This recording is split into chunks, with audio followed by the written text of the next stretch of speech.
안녕하세요. 계속해서 가스펠 프로젝트를 통해서 우리 또 구약을 통해 흐르는 하나님의 언약의 축복과 그 은혜에 대해서 살펴보는 시간을 가지도록 하겠습니다. 이번 주의 주제는 우리가 잘 아는 야곱 이야기입니다. 새 이름을 주시는 하나님, 이런 주제를 가지고 오늘 야곱의 생애를 통해 주시는 하나님의 은혜를 좀 살펴보겠습니다. 자, 여러분 익숙하시죠? 여름방학 생활계획표. 우리 학창시절에 이런 계획표 안 세워본 적 없으시죠? 우리가 변화를 위해서 뭔가를 계획하고 변화되기를 갈망하는 마음이 우리 가운데 다 있는 것 같습니다. 그러나 실제로 우리 현실을 보면 작심삼일, 예, 참 되기가 쉬운 게 우리의 의지의 박약, 그리고 우리의 여러 가지 연약함 때문에 우리 자신을 바꾼다라고 하는 건 참 쉬운 일이 아닌 것 같습니다. 심지어 예수 믿어도 사람은 안 바뀐다 이런 말이 나올 정도로 이 변화를 갈망하는 마음은 우리 가운데 늘 있지만 실제로 변화되기는 참 어려운 것 같습니다. 예수 안에서 우리가 어떻게 변화될 수 있는지 그 샘플로 보여주는 바로 이 야곱이죠. 야곱의 인생이 곧 우리의 인생이기 때문에 야곱의 적나라한 모습들을 보면서 나의 모습을 비춰보고 야곱이 변할 수 있으면 나도 변할 수 있겠구나, 이런 귀한 은혜들을 발견하는 시간 되기를 소망합니다. 자, 오늘 제목은 새 이름을 주시는 하나님이고요. 성경 보면 창세기 32장 그리고 35장이 있습니다. 포인트가 세 가지인데요. 하나는 야곱의 옛 이름, 즉 속이는 자라고 하는 그 이름은 그의 인격, 속이는 자로서의 인격이 어떠했는지를 그대로 보여주고 있죠. 야곱의 새 이름 이스라엘이라고 하는 것은 하나님의 은혜를 드러냅니다. 하나님의 은혜가 아니고서는 야곱은 변화될 수 없었기 때문이죠. 세 번째, 야곱의 새 이름에는 단순히 하나님께서 야곱에게 은혜를 베푸셨고 축복하셨다라고 하는 것이 아니라 그 축복과 은혜를 받은 야곱이 하나님의 사명과 그 소명을 감당해야 함을 우리에게 보여주는 것입니다. 자, 첫 번째 대지를 살펴보도록 하겠습니다. 야곱의 옛 이름, 즉 야곱의 이름의 뜻은 속이는 자이죠. 예, 태어나면서부터 먼저 태어나기 위해서 형의 발 뒤꿈치를 잡고 태어났던 그 팥죽 한 그릇으로 장자의 명분을 속여서 자기 것으로 취했던 야곱, 축복을 취하기 위해서 자신의 아버지 이삭을 속였던 우리 야곱, 계속해서 자기의 인생 전체를 통해서 사실 자기 이름과 걸맞게 야곱은 약삭 빠르고 자기 유익을 챙기고 어떻게든 지지 않으려고 하고 이기적이고 자기 중심적인 인생을 살아갔는데요. 그것이 곧 그의 인격을 그대로 드러나는 거죠. 그러나 하나님께서는 이 야곱을 축복하시고 야곱을 선택하셨지만, 하나님이 선택하셨지만 그 언약을 감당할 수 있을 만한 인격과 성품을 위해서는 변화가 필요했죠. 그래서 우리가 잘 아는 이 야복 강가에서 그의 허벅지 관절을 치셔서 변화를 일으켜 주시는 것이 바로 오늘 대지 원의 일의 핵심입니다. 자, 그럼 창세기 32장 24절에 보면 야곱은 홀로 남았더니라고 하는 말이 있습니다. 자신의 형이 여전히 자신을 공격하고 복수하기 위해서 400명의 훈련된 군사들을 데리고 오고 있다라고 하는 사실을 들었을 때 얼마나 두렵고 무서웠을까요? 그래서 자신의 양떼, 소떼, 재산을 보내고 자신의 자녀들, 자신의 아내를 보내고 나서 결국 야복강가에서 홀로 남게 됩니다. 여러분, 인생에 홀로 남았을 때 주님을 만나기 가장 좋은 때입니다. 야곱, 한평생 속이는 자로 살아왔던 야곱이 하나님을 만나는 그 때가 언제였냐면 홀로 남은 그 시간이라고 하는 거죠. 여러분, 골방 기도로 나아가십니까? 지금 여러분의 친구와 여러분의 환경상을 하나님께서 막으셔서 여러분을 외롭게 만드시고 고독하게 만드시고 막다른 골목에 이르게 하셨습니까? 그때 하나님 만날 조로의 기라고 하는 것입니다. 야곱의 인생 가운데 하나님을 결정적으로 만났던 시기는 다 홀로 남았던 때였죠. 부모, 친지, 형, 아버지, 어머니 집을 떠나서 이 베델에서 홀로 남았을 때, 돌베개 벨 때 하나님 만났잖아요. 동일하게 이 야복강에서 홀로 남았을 때 하나님을 대면할 수 있었다. 그것을 기억하시기 바랍니다. 두 번째 문제입니다. 허벅지 관절, 즉 환도뼈를 쳐서 부러뜨리고 어긋나게 하신 이유가 무엇일까요?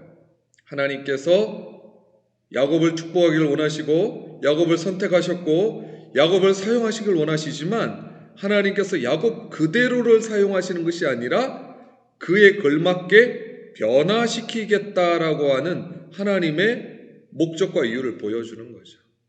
그리고 환도뼈라고 하는 것은 우리 사람의 가장 중추적이고 가장 중요한 부위잖아요. 걷지 못하잖아요.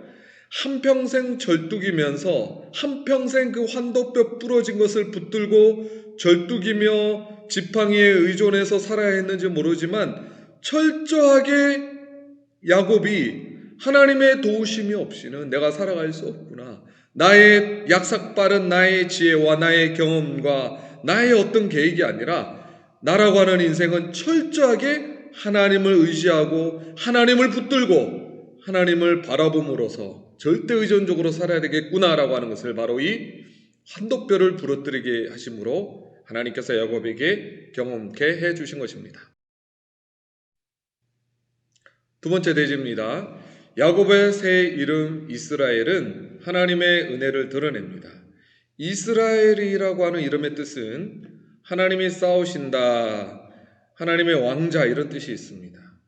여러분, 야곱의 삶 속에 하나님께서 은혜로 개입하셔서 오래 참으셔서 결국에는 그의 인생을 뒤집으시고 변화시켜 주시는 하나님의 은혜를 보여주는 것이 바로 새 이름을 주시는 거죠. 그리고 야곱을 보면서 우리도 동일하게 속이는 자로 이기적이고 자기중심적으로 살아왔던 우리 같은 죄인들이 야곱과 동일한 우리의 모습들을 발견하면서도 야곱이 변화될 수 있으면 나도 바뀔 수 있겠구나. 그래서 우리가 잘 살펴봐야 되는 것이 그 한평생 속이는 자로 살아왔던 야곱이 어떻게 변화될 수 있었는가. 어떻게 그가 새로운 이름에 걸맞는 인생을 새롭게 시작할 수 있었던가. 이것이 우리의 포인트, 우리가 집중해야 될 바라고 하는 겁니다. 자, 우리 레미제라블 장발장 이야기 다 들어보셨죠? 그 이야기를 제가 굳이 반복할 필요는 없을 것 같고요. 결국 무엇입니까? 장발장이라고 하는 어떻게 보면 참 무재랭이 같고 참 소망이 없어 보이는 그 한 인생을 변화시키는 것은 정말 용서하시는 은혜라고 하는 거죠. 여러분, 우리가 군대에 가서 사람이 바뀐 것 같지만 그 군대라고 하는 외적인 환경만 변해도요, 바로 사람이 본성으로 돌아오지 않습니까? 사람이 바뀐다라고 하는 것은 외적인 어떤 외압이나 어떤 억압이나 어떤 환경이 바꿀 수 없습니다. 그 사람이 변화되는 것은 그 사람의 마음과 그 사람의 심령과 그 영혼이 변화되는 건데 그것을 오직 바꿀 수 있는 단 하나는 은혜라고 하는 것입니다. 사람의 은혜도 사람에게 감동을 주어서 행동을 바꾸고 습관을 바꾸고 그의 삶을 바꿀지언정 수 있다고 우리가 본다면 하나님의 은혜가 사람을 바꿀 수 있다라고 우리가 믿는 거죠. 근데 바꾸시기 전에 하나님께서 물어보시는 거 있습니다. 야곱아, 너의 이름이 무엇이냐? 고대에도 그래. 현재 우리에게는 좀 어색한 표현이지만 고대에는 그 사람의 이름이 곧 그 사람의 인격, 그 사람이 누군가, 그 사람의 정체성이 누구인지를 보여주는 것이었습니다. 그래서 하나님께서 야곱아 너 누구니? 야곱아 너의 이름이 무엇이니? 라고 물어보는 것은 너의 이름이 속이는 자라고 하는 것을 하나님 앞에서 자신이 그대로 정직하게 직면하고 회개하기를 원하셨다라고 하는 거죠. 여러분, 아프다고 느끼는 사람이 병원을 찾아갑니다. 내가 죄인이라고 믿고 깨달은 사람이 예수 그리스도를 필요로 하고 회개하고 돌이키고 믿게 되는 것입니다. 그래서 참된 변화의 시작은 내가 한평생 속이는 자로 살아왔구나. 내가 한평생 하나님을 떠나서 내 지혜와 내 힘과 내 능력으로 어떻게든 살아왔던 소망이 없는 죄인이구나. 하나님, 저는 죄인입니다. 하나님을 떠나서 저 스스로의 힘으로 잘 살려고 노력했던 저는 죄인입니다라고 하는 속이는 자라고 하는 이 진실된 자신의 정체성을 하나님 앞에서 고백해야 했던 거죠. 근데 천사와 씨름하고 난 다음에 그곳을 분이의 일, 하나님의 얼굴을 대면하여 보았다라고 하죠. 무엇이죠? 하나님을 만날 때, 하나님의 얼굴을 대면할 때 야곱의 인생이 바뀌고 야곱의 이름이 바뀌고 정체성이 바뀌었다라고 하는 거죠. 여러분, 한 사람이 하나님의 얼굴을 대면할 때 그 영혼은 바뀌게 됩니다. 홀로 남아서 철저하게 그 밤을 새면서 그 씨름하는 과정이 결국은 야곱에게 있어서는 하나님을 만나는, 하나님의 얼굴을 만나 배우는 은혜의 시간이었다라고 하는 것입니다.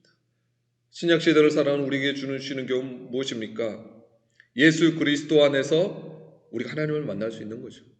예수 그리스도를 대면하여 그분의 영광을 만나고 그분의 십자가와 부활을 통해서 우리에게 허락하여 주신 그 은혜를 직접 경험하게 될 때, 그 은혜의 실체에 직면하게 될 때, 하나님이 어떤 분이신지 예수 그리스도를 통해서 만나고 경험하게 될 때 변화가 일어난다라고 하는 것입니다.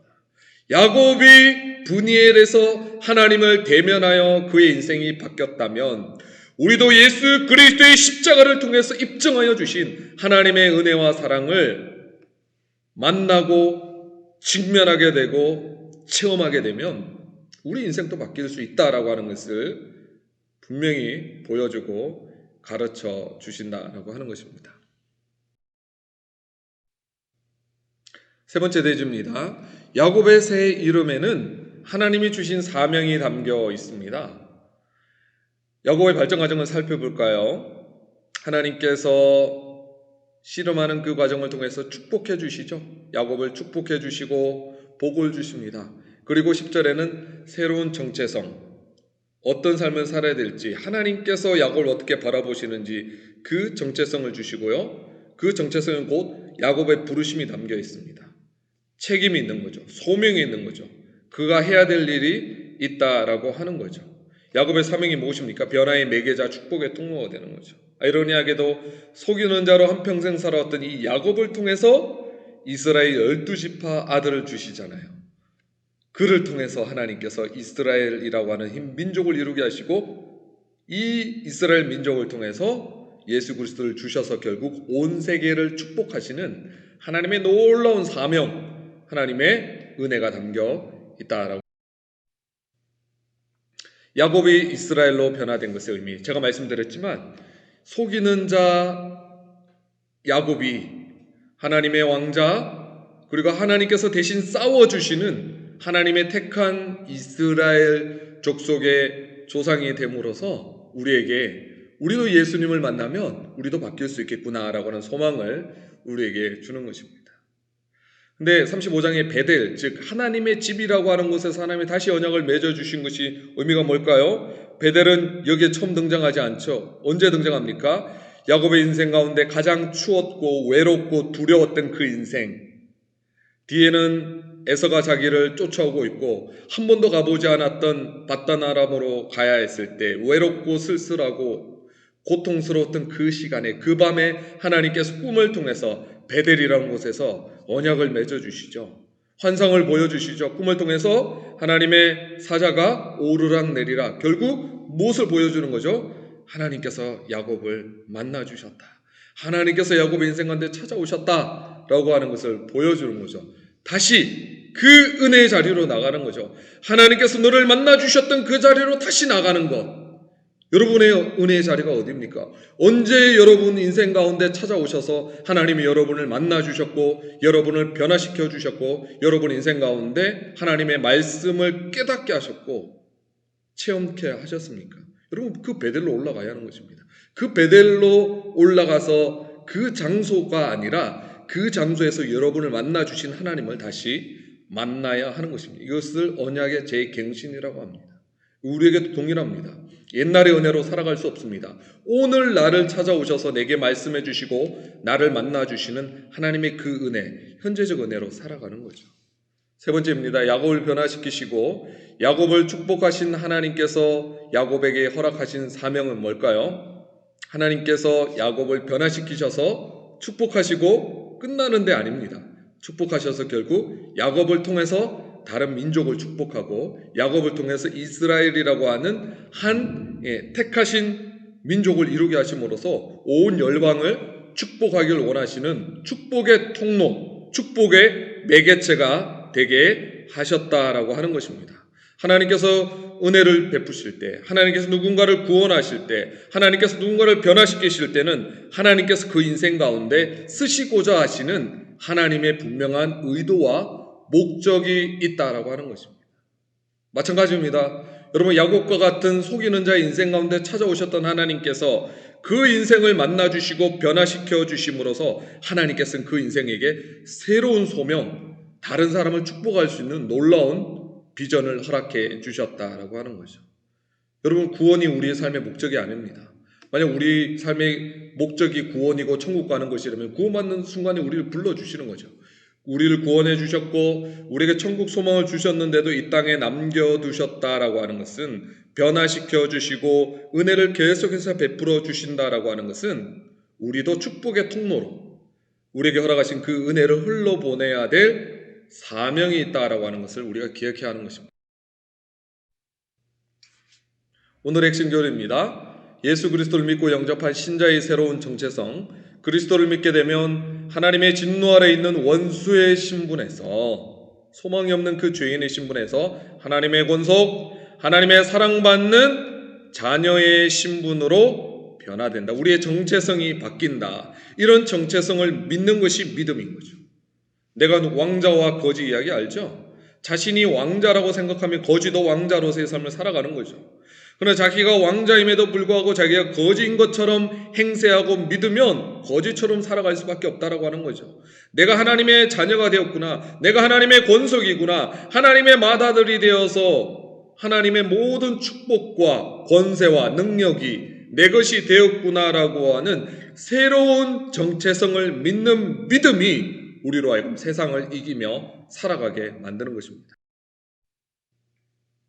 하나님의 축복을 발견하려면 먼저 다리를 저는 연약함을 경험해야 할 때가 종종 있습니다.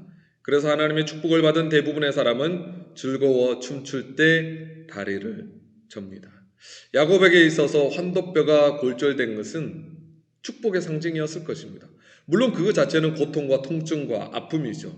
그러나 그것 때문에 그 인생이 하나님을 만났고 그 인생이 변화되었고 축복의 통로가 되었기 때문에 환도뼈가 부러진 것은 야곱의 인생 가운데 축복이 된 거죠. 마찬가지입니다. 하나님께서 여러분의 인생 가운데 찾아오셔서 환도뼈를 부러뜨리는 같은 고통과 어려움을 허락할지라도 만약 그것들이 여러분으로 하여금 하나님을 만나게 하고 하나님께 더 가까이 나가게 만들고 하나님을 경험하고 하나님을 더 절대의존적으로 의지하게 만들고 여러분의 사명을 감당하게 만들어준다면 환도뼈의 골절은 축복이 되는 것입니다. 결론입니다. 하나님은 분이엘에서 야곱을 변화시켜 주신 것처럼 예수님을 통해서 우리를 변화시키실 수 있는 분이십니다. 믿으시기 바랍니다. 그리고 그 변화된 우리는 하나님께서 우리를 사용하셔서 세상을 또 변화시키는 그런 축복의 통로로 우리를 사용해 주실 수 있다라고 하는 것입니다. 반드시 나눠야 하는 질문입니다. 야곱에게 찾아오셔서 너의 이름이 무엇이니? 라고 물어보신 하나님께서 여러분을 인생을 정직하게 여러분의 죄를 직면시켜 주실 때가 있을 것입니다. 인정하시기 바랍니다. 하나님, 제가 속이는 자입니다. 하나님, 제가 하나님의 소명을 감당하지 못했습니다. 제가 죄인입니다. 이걸 직면하게 하는 거죠. 하나님의 삶의 상황을 통해 회개하신 경험이 있습니까? 회개에 이르기까지 고난이 필요했던 이유가 무엇일까요? 오늘 본문을 통해서 살펴보시기 바랍니다. 하나님께 축복을 구하기만 합니까? 아니면 받은 축복을 세상에 전하라는 하나님의 뜻에 따라 살고 있습니까? 하나님이 다른 사람을 축복하는 데 사용하라 내게 주신 축복은 무엇입니까? 이 질문들을 잘 생각하시면서 하나님께서 나를 만나주시고 나를 변화시켜 주시고 내게 복 주셨다면, 축복해 주셨다면 그 변화받은 나는 그 사명을 가지고 다른 사람을 또 축복을 흘러보내서 그 사람이 하나님을 만나게 함으로 또 세상에 하나님 나라가 올 수 있도록 우리가 또 기여하는 그런 소명을 감당하는 삶을 사시는 또 저와 여러분 되시기를 주의 이름으로 축복합니다. 오늘 강의는 여기서 마치도록 하겠습니다.